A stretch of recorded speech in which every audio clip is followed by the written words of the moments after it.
Yogic on the track, on the track, on the track, on the track.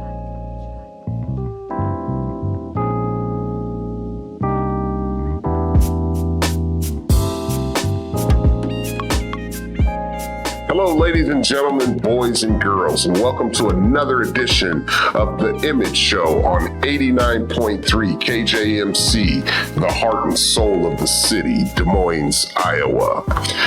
And on our show, we've got Pastor Bell as a guest with us for this episode. Some of you remember the last episode where we talked about prison, reentry, criminal justice system, slave catching, the challenges that come with reentry. And today, we're going to talk about the solutions. Pastor Bell is a part of the solutions that come with reentry in Des Moines, Iowa. And so, Pastor Bell, it is a pleasure to have you on the I.M.A.G.E Show. Thank you. I feel the same way, Bobby.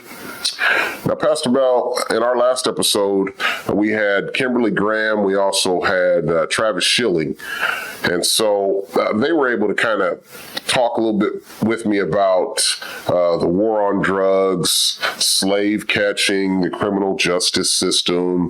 And we want to talk a little bit with you about this and kind of get your take. First of all, that topic, slave catching, and how police actually formed the police group is very, very interesting. Most of us are not educated on this. Most of us really can't talk about it. And a lot of people don't want to talk about it. I think that it's very important, though. What do you think? Yes. Anytime there's been something in our history that has not, that did not bode well for a particular people group, it never, ever stopped having the effect on that group until it was completely dismantled. You can't make adjustments or say it won't be as bad next time. You have to dismantle it systemically and start over with something that will be a benefit to those same people that have been mistreated. I agree. And, you know, the sad thing about it is that we need police in our community. Yes, we do. And as I said in our last episode, I am definitely not with defunding police. No, not at all. We need them to protect our society and protect our children and our growth. And so, however, we do need police that are going to follow the rules. But then if you think about it, what are the rules? You know, if you started out an organization as slave catchers, that's now police officers, and they're in their, you know, work and line of duty, you know, what are the rules? Well, it's to treat all people with dignity and respect, believing that every single person has intrinsic value and worth. So if you don't treat all people that way, and you still have this mindset that says that one group that we used to mishandle, we still need to watch them, then you have to totally de-educate and re-educate those same people so they don't have those same mindsets. I agree. And so we talk about how a person has gone to prison, has gone through the criminal justice proceedings, if they are sent to prison, and then after they are released from prison. Okay, the trauma. This is one thing that we did not talk about that I want to discuss is the trauma that comes with going to prison. When a person has been sentenced to however many years for whatever the case may be, and they actually go into the institution or the Department of Corrections, it is there to correct that individual. However, that's not what we're seeing in our today's society. It's more warehousing. It's more trumped up prosecutorial misconduct. You know, every once in a while you'll catch something that's real solid, but for the most part, you know, we look at our justice system, we look at prison, and we look at the court systems. It's a mess. Would you agree? I certainly do. In fact, to your point about prison, I mean, think about a person who goes to a place where the first thing they do is have to take off all their clothes and be checked by someone that they do not know. And then every time they have a visit they have to pull their clothing down and be checked in their private parts to make sure they haven't brought anything into the place that would be classified as contraband. And I do know that it is a security measure. Here's the thing, because people have never been treated like that before, it will traumatize them. Yes.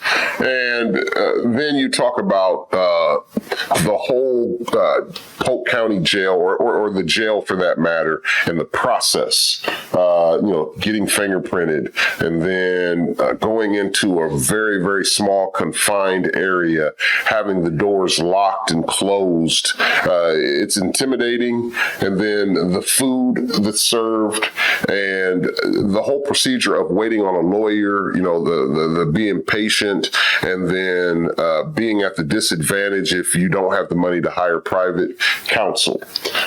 What is your take on that? I will say that I have had people who are in that system, such as attorneys and other persons who are pertinent to making sure that the justice system serves people. They have said overwhelmingly that there's something about African American people and Latino people that will take a plea, whereas Caucasian young people and adults will say, I'm waiting for my attorney.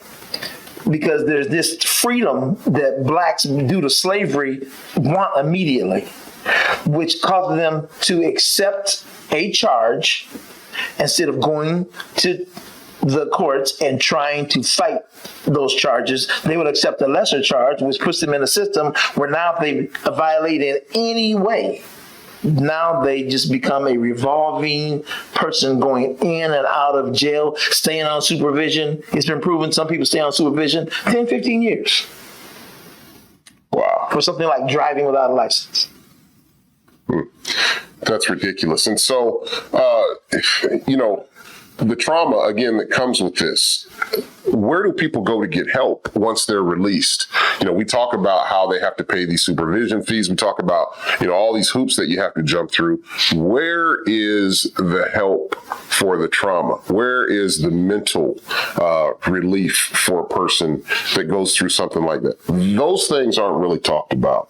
When I was in Washington, D.C., I was with the correlation of law enforcement officers who went through, they had kind of like the simulators? The simulators, yeah, the simulation. Uh-huh. And so they had to pretend like they were inmates. And these officers actually said that it was so humiliating to have to go walk into a jail and do, they had to do 2 or 3 days in jail. And they talked about how it dehumanized them. Yes. And it actually changed their whole thought and output on how they think the criminal justice system should go. Right. Because they finally understand how those people feel when they're brought into the system. And the reality of it is they're there for 2 or 3 days. They know they get to go back and be who they were, but they'll never be able to forget the experience that they had. I'm almost willing to say that those persons may not be able to treat people the way they did before because they know how wrong that feels. Well, and I'll tell you the crazy thing about it all. And, again, most of the people out there who are listening right now, my story. Right. As the host of this show. I have actually experienced incarceration. I spent 11 consecutive years in prison for nonviolent drug convictions, particularly that with intent to deliver crack cocaine. Right. And that was not only a nightmare for me, but I witnessed that trauma. Right. And I actually was able to mentor people that were dealing with that kind of trauma. And so, this is one of the things that I always said that I would talk about. And, for some reason, these topics are never brought up. And so I wanted to make sure that we actually hit that. And then, again, the police officers starting out as slave catchers. Okay. How can you actually change something like that that's been built on that type of foundation? I've been in some trainings where people who are correctional officers were being trained along with me while I was getting some other kinds of training along with the training that they were getting. And I thought, here we are sitting here hearing people say that they don't trust certain kinds of people and they're a part of this system. And I thought to myself, okay, they're acknowledging it.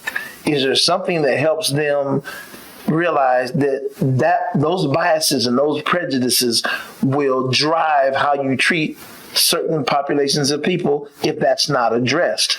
Is there a place where they can be free to say, I have this challenge, but I want to be a part of the judicial system. Help me handle people in a way that's right.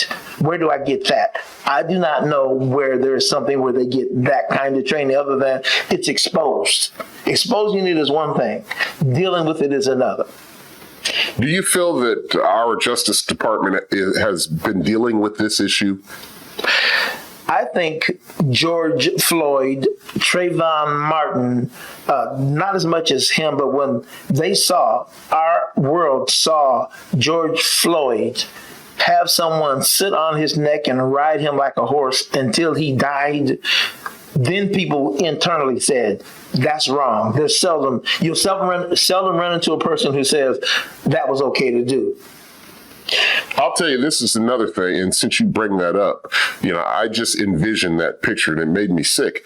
To actually sit your knee into someone's, the back of their side of someone's head and slowly kill them. Yeah.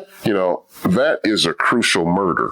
And you tell me, how is it that a guy can get there's all these life sentences being passed out like candy, but an officer, a sworn in officer commits an act like that and doesn't get a life sentence? That doesn't register in my mind very well. I would say that if that happens to a white kid and it's a black officer, we both know that'll be treated differently. So once and again, the value of the African American and the Latino and people of color, the value of those human beings is not given the same weight as that of the dominant culture. Otherwise, when that happened, all races would be treated the same way based on the crime they committed. And as we talk about slave catching and the police, yes, I believe that some of these police officers really have the understanding of the history of that. And they know that police officers were slave catchers. And you get those groups that then want to react that, or they're doing it on the down low, in their behavior. And they've been getting away with little things for so long with that same type of behavior that all of a sudden, when it actually happens and someone's killed, they're able to brush it up and sweep it under the cover so well. Well, now we have technology where people are actually recording. Without that phone recording, we would have never been able to capture this, and the world would never be what it is today on these subjects.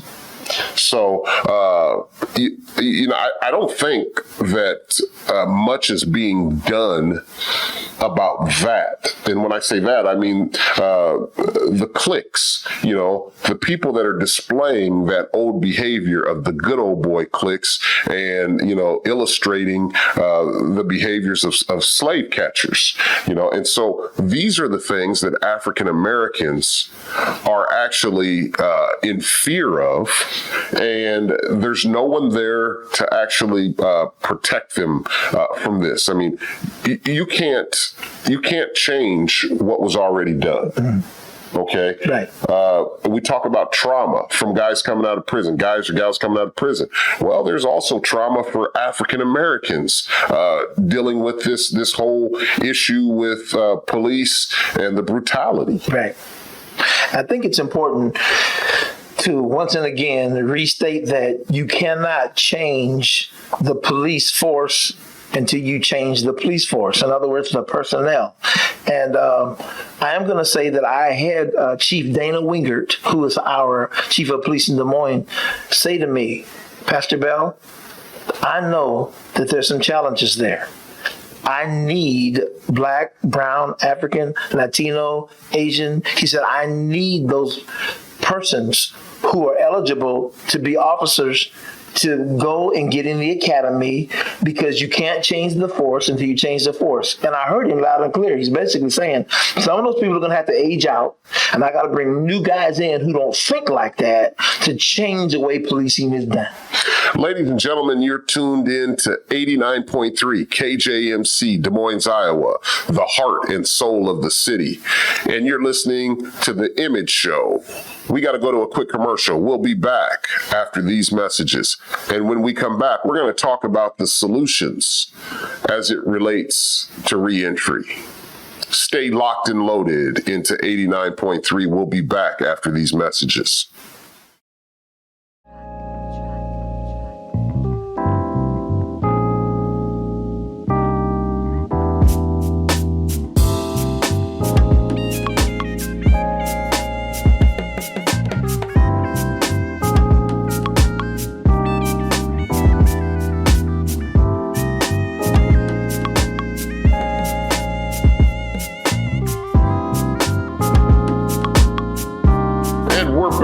On the I.M.A.G.E Show, you're tuned in to 89.3 KJMC, the heart and soul of the city.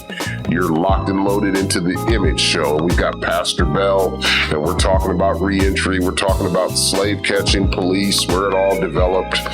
Now, Pastor Bell, we've talked a lot earlier in this show about, the whole slave catching policing. Let's talk about the solutions, because when I think of Pastor Bell, I think of the solutions to reentry. Tell us a little bit about what you're involved in. Well, we have, of course, as you already stated before, the houses that we bring people into, and that's a safe, solid environment. We're connected with the probation officers, parole officers. They can come in and out anytime. We make sure that the guys, and we also have a ladies' house, they're working. We help them with their first set of bedding, all of the not clothing, but rather the utensils that they need.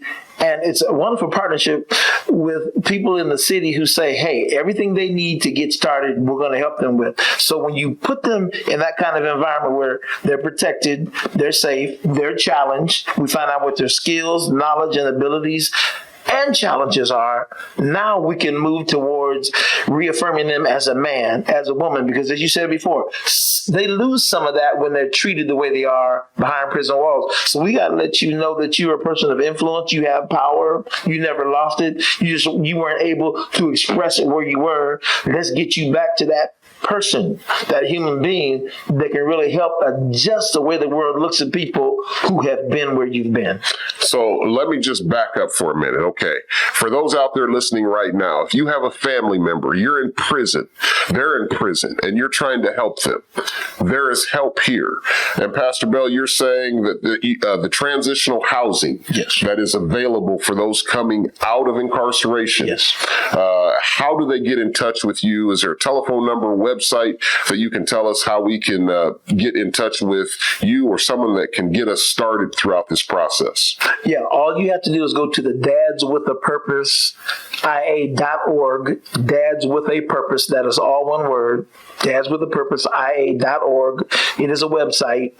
Click on that and read the information and let us know. And I promise you someone will get with you in the next 48 to 72 hours, and let's see how we can get you in there, safe place where you won't be harmed or mistreated, and we can talk about moving you forward with your life. That's beautiful. And for people that are out in the community that are looking for some type of physical education, they're looking for some type of New Year's resolution they want to set for themselves, they want to get healthy. Is there any way, or what procedures would they have to go through to be provided with affordable rates for the YMCA and a membership to be able to use the facilities? Well, if you are a father or a mother, we can get you involved in our sessions. There's 8 sessions that you can attend. We talk to you about manhood or womanhood.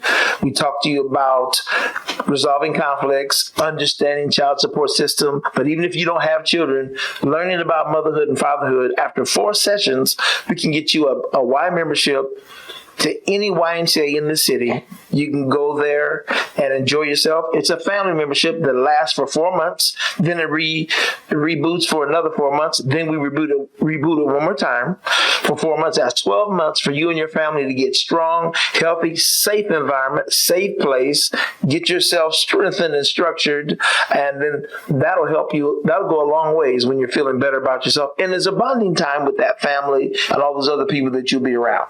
I think that's beautiful. Everyone out there who's listening, please take heed. If you or your family member has any type of issues coming out of prison and they need housing, we are letting you know that there is help here, right in the Des Moines, Iowa community. Pastor Bell, can you repeat that information again? Yes. If you will go to the John R. Greb Y, actually that's where the sessions are. If you go to dadswithapurposea.org, sign up and let us know if you need housing, if you need fatherhood or motherhood, let us know and we'll be in contact with you. We have classes on Mondays or Thursdays, 5 to 7. You're learning all about who you are, the power you have, the influence that you should have with your children, and how you can be a benefit even to your community. We'll be well on our way to a wonderful relationship. That's great. Now, we've got two different issues here kind of that we're talking about. Mm-hmm. So we have the fatherhood program. Right. And then the transitional housing program. Okay, and then you kind of bind them together, once one of the residents are at the transitional housing. Yes. Okay, so now if someone's looking just to particularly get into the Dads with a Purpose class, say they want their child support reduced, or they want just to be a better father, okay? And there's a lot of people that love taking advantage of the fact that, it reduces their back child support. And I say back child support because a lot of people get it twisted. It's not going to affect the current child support. Okay. And so let's make sure that we get a little bit of conversation on that. Right. If you have monies that you owe to the state because of TANF or SNAP benefits, even if your children, you provided insurance for them, we can get that money that you paid to do that taken away, and 50% of it after you have attended the 8 sessions. Not money that's owed to the mother, but money that is owed to the state. We can get 50% of it removed 6 months after you graduate from the classes. 6 months after that, which represents 12 months after you graduated, we can get the other 50% removed.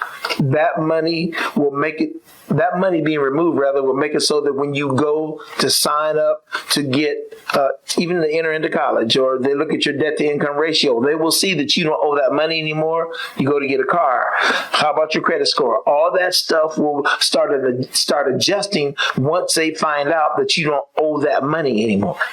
And there are people that are probably listening right now, probably wondering, where is the John R. Greb YMCA? Is there a telephone number? Who do they ask for if they're interested in getting involved with one of these programs? Could you please give us that information? Yes, the John R. Greb YMCA is located at 1611 11th Street. The side street is actually College, and we are right in the backyard of probation and parole, just in case anybody needs a point of reference. And so you can come in there and you can sign up. Once again, 1611 11th Street. The phone number is 515-246-0791, and you can ask for Pastor Bell and tell him you're looking for the parenting program. We'll be glad to accommodate you. Your life will change. Amen. Amen. And so for those of you who may be in the Polk County Jail right now listening, I encourage you to keep the faith. I know that challenges happened, and there are a lot of things that happen even beyond our control. And when you're in a position that you are basically helpless in a lot of ways, I want to encourage you that you can pick up that Bible, open it, start praying, and there is someone who is going to listen and deliver. Most definitely. Yeah. It's a powerful thing because we have so many relationships with people like Julie Figgenshoe. She's down there helping people get living wage jobs with benefits. You get the training for a job that already exists. They walk you through mock interviews. They have relationships with all kinds of employers that are friendly to people who may even have felonies on their record. And so there's a system designed to help you get not a handout, but a hand up. And I promise you, this will be a great benefit to you as you learn a skill that you get a certificate for that you can take anywhere, and you will never be the same again. Now, Pastor Bell, I believe that the information that you're given is not only good, but for a man that's been around Des Moines, Iowa for how many years? 60 now, minus my tour duty in the United States Marine Corps. I've been here 60 years. Wow, 60 years. Yes. Amazing. And you've seen a lot of the ups and downs. You've seen a lot of people come and go. Yes, certainly. You've seen a lot of buildings probably go up and down. Yep. And so what do you think about our Des Moines community and the growth? Where do you think the changes really need to be made as it relates to not only the community, but our inner city community? Because we see so many things that are fading away. Right. Even the John R. Grubb YMCA. Why is it that the John R. Grubb YMCA doesn't even compare to the downtown YMCA? Well, I mean, and not only that, like the cracks in the road. You look at the roads. I mean, why is it that the inner city is you're basically hitting every pothole and busting tires, and there's all kinds of dents and bangs all through the road. But you drive out, to Urbandale's suburbs, you don't see much of that. Right. Well, the people won't tolerate that out in those areas. And sadly, people in the 50314 area code zip code have been treated this way for so long. They're not making the demands that a citizen has the right to make. They're not going down to City Hall and saying, you have money to make sure our roads are repaired, that our kids have the adequate lighting if they're going to be out at night playing basketball, maybe on some court. All of that you have access to do or to make right. And so what our people have really done is said, well, it's always been that way. Nothing's going to change. So nothing does. As long as you say that, as long as you maintain that attitude. But I will say I am encouraged by this generation that's coming, because they're saying, oh no, we're not going to put up with this.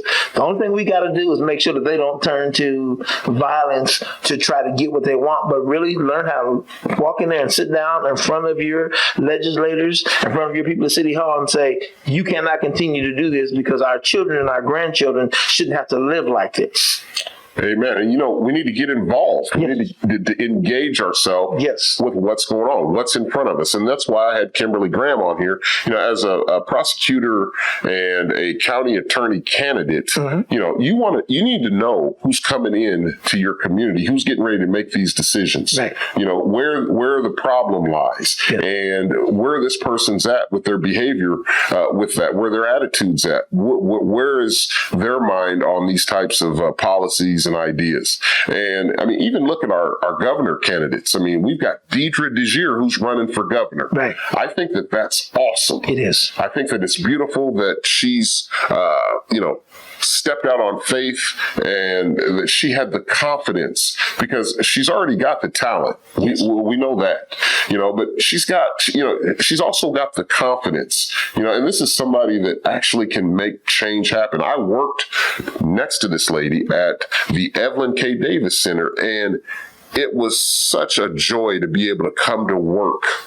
I mean, it was just so relaxing to be able to come to work aside of her, right? Because she was so smart.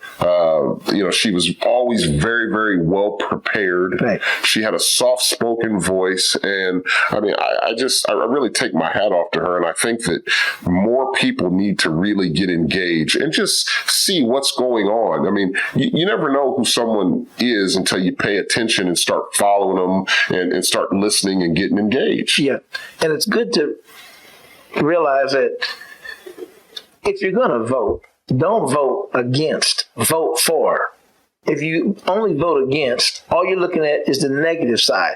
When you vote for, you're voting for people to be treated equally, people to be safe, people to be on an equal level. You're voting for someone who will serve the people, not voting against somebody. Vote for somebody who's going to be for the people. I agree, Pastor Bell. I agree. And it's not just the fact that, Deidre DeJure is an African-American lady running for governor. Right. No, this lady actually has a lot of talent. Yes. She's got a lot of qualities. She demands attention, just by her conversation alone and her passion alone for what she does. And it comes out. And so, I encourage people, just get engaged with the candidates that are out there and don't be biased. Don't go by what you hear. I mean, you got to go by what you hear, I guess, but you got to find out for yourself a lot. Right. You can't go by color. You can't go by skin color or, what you've heard about this person or what you've, heard bad about that person. So I just really encourage the Des Moines community to get out there and get engaged with what's going on and take control of the situation rather than sitting back acting like you don't have control over nothing. Yeah. In fact, if they would research Deidre DeJure, they would find out that she's been involved in organizations that have taught people how to balance we don't have checkbooks anymore, but balance their accounts, understand how finances work, even help you open up an interest-bearing account for little to no money and teach you how to put some in there on a weekly basis or whenever you get paid, and to not only pay your bills, but to also set some aside for that day when you do want to purchase a car, when you do want to make a down payment. She has been very active in saying to people, what you've done in the past, if it has not worked for you, let's adjust it and put ourselves on solid ground. That's right. And, she just came up a hair short of winning the Secretary of State. That's right. That's right. That's powerful for her to go against someone who has been as the Secretary of State as long as that gentleman had. And she sits there and comes up with a powerful candidacy. And people were saying, you know what, this woman's got something. And what she has is a heart for the people. She's got programs. She knows how to put mechanisms in place to lift up people who've been downtrodden. She cares about even the city. You have to care about what your city is like. She cares about being able to go somewhere and just sit down and enjoy food and fun, no matter where you are. Not having to pick and choose. Well, I don't want to go to Johnson. I don't want to go to Waukee. She wants a place where all people can go and enjoy all people. That's right. Ladies and gentlemen, you're tuned in to 89.3 KJMC, Des Moines, Iowa's heart and soul of the city. And we're with Pastor Bell and Robert Pate. And we're in here chopping it up on prison reform, reentry, the criminal justice system, things that go undetected in prison, the war on drugs, challenges that come with reentry. I guess we haven't really talked much about the war on drugs. Right. What is your take on that? Well, when you talk about the war on drugs, that's really drugs. That's a blanket. It's like you're covering all drugs when you say that. And of course, we know we're talking about illegal substances. Here's the kicker, and you and I both know it. There is a reason why a person can have powdered cocaine and get a lesser sentence than somebody who is caught with crack. Because one of those drugs used to be for somebody who was poor, and the other one, you had to have some money. And we know that represents different races of people. And so when you start doling out your sentences based on, this population of people, they normally have this drug, and this population of people normally has this drug, then you give them different sentences based upon what population uses a particular drug. Once again, you're separating, you're being biased, it's discriminatory. And I'm surprised that it went on as long as it did. I am too, Pastor Bell. And the fact that people are still being hammered with big prison sentences and big numbers, even in the federal court system and in the state. And so we need more programs. We need more positive role models in our community, people that are willing to do something, that are willing to take action, not just talk about it. Right. That was one great thing about the Agro Young Men of Color Conference out in Las Vegas, Nevada. I was able to take part in that, and big shouts out to Wes Hall. He's doing big things out there on the West Coast. I mean, this was totally awesome. You had law enforcement that came together with the city of Los Angeles. You had people that were formerly incarcerated, that were workers, and there was opportunity for them to continue to grow and build throughout these different little chains. Then we were able to talk to the young kids. They all came in, and the blessing that came with all that was through the kids. Yeah. They were very, very respectful. These were kids that were troubled kids. They had behavior problems, and when they all got together in this big old room, they all came together in love, in respect, with manners. They treated the staff. And it just goes to show that if you come together in love, the kids are going to come together in love. Yeah. It's interesting because Wes is an Iowa and Des Moines native. When you say Wes, you're speaking of Wes Hall. Wes Hall, yeah. Yes, Thank you. Yes. And here this man takes the same love that he has for his people to an entire another place that's thousands of miles away, and puts mechanisms in place, builds relationships, causes young men. You didn't really delve deeply into it, but these young men are turning into men who get good grades, go to college, yes, open up businesses, yes, and never get involved in the judicial system because they have a loving, caring, firm environment with people who look like them, telling them, we're going to do this together. That's right. Ladies and gentlemen, we got to go to a quick commercial. When we come back, we will have more to discuss, and we'll wrap it up on the Image Show. You're locked and loaded into nothing but love on 89.3 KJMC. We'll be back after these messages. Hello, ladies and gentlemen, this is Bobby Pate, and I'm inviting you to tune into my show every Tuesday night at 6 p.m. It's the Image Show on 89.3 KJMC, Des Moines, Iowa's heart and soul of the city. And we're back, ladies and gentlemen, on the Image Show. And we've got Pastor Bell in the house with us. And we've had some great conversation, Pastor Bell. As we wrap this up, I just want to say thank you for all that you do in the community, for all that you do at the YMCA, and all that you do to help people. I think that a lot of people aren't really as grateful as they should for some of our leaders here in the community. And so I am, and I really appreciate everything that you've done for me. You've been a role model, you've been a mentor, and so I just really appreciate that.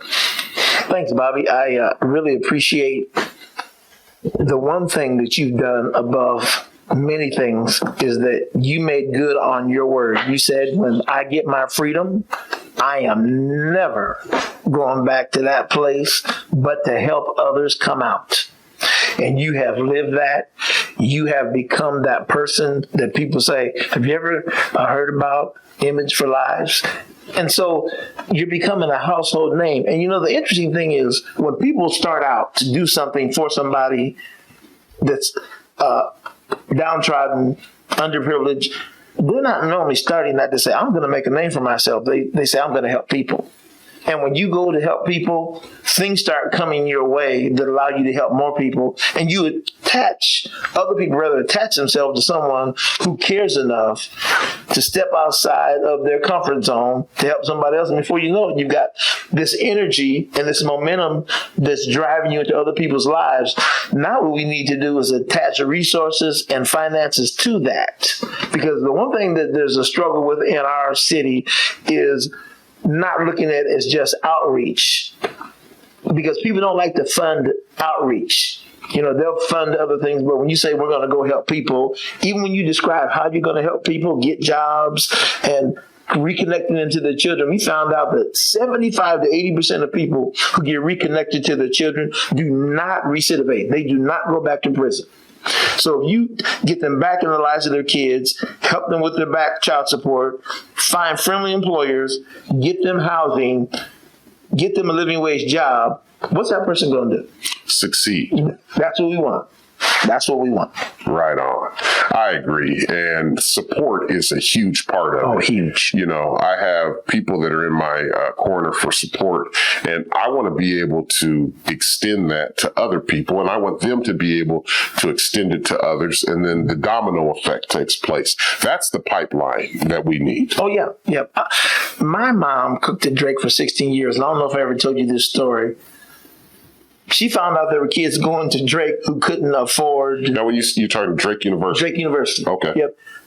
Drake's expensive. Yes, sir. My mom knew that some of those kids could not afford with the education, they couldn't afford the meal plan. Okay. My mom used to take these black garbage bags and fill them up with lettuce. And then she'd take these quarts of and half gallons of cottage cheese and dump them out.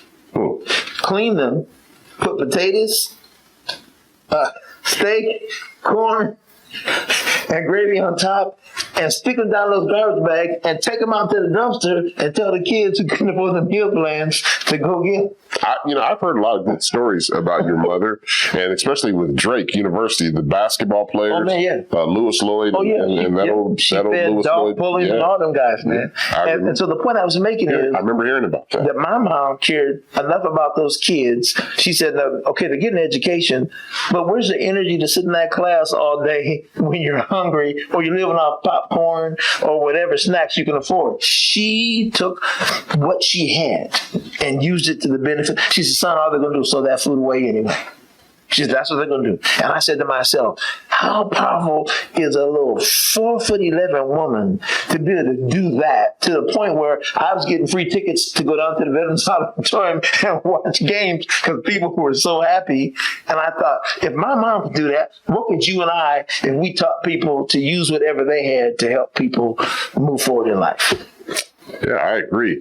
And there's no better joy than the joy of helping someone and seeing that that smile on their face or that relief or that monkey come off of their back. Man, nothing like it. That's just a joy in itself to be able to be a part of and know that you were a part of that. Yeah. So what can we put in place to help people? And I'm going to mention this just because I was very frustrated with it. I found out that Project Iowa, who helps people get jobs, was not given their earmark this year. And I thought, why would you not fund something that's been working for 10 years?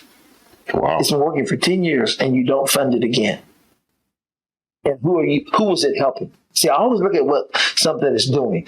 You were helping a lot of people who were coming out of challenging situations. Now, if you stop helping those people, what do those kinds of people do?